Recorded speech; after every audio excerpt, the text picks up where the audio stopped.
Okay guys, so the market is closed now. I forgot to well, I cannot record everything, guys. Well, this is the Nasdaq.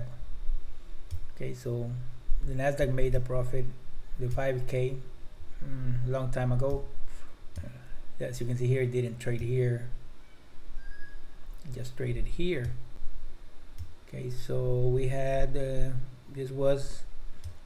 this is like about 9 minutes before power hour. Power hour my time is 13:01, 13, which is 1 p.m. my time.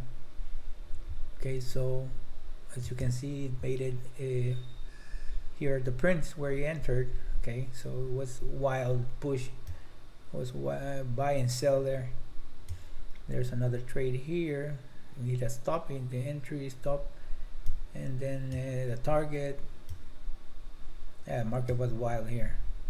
Entry, target, target, entry, target, entry, target, entry, target. Well, it was a lot of targets. Let's see.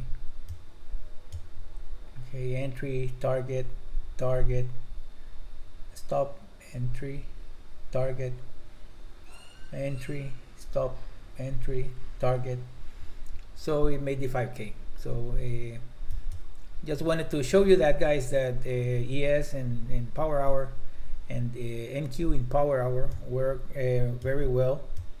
Like I said before, it all depends on your account size, your risk appetite.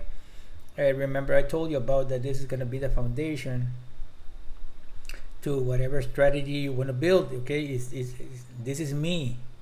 This is me. This is not you. Okay, so this is you can, for example, say, okay, Enrique, when I want to change, for example, when the signal hits here, I want X amount of variables, volume, 1 bar back, 2 bars back, delta. You can say if the open of the next bar is above or whatever. Okay, you can do whatever with this, whatever, guys. Still, you can use Unirencos. If you want to use Unirencos, you just send a signal to Unirencos, but the calculations will be in the 1 minute chart. Okay, so it's that's how it's gonna be.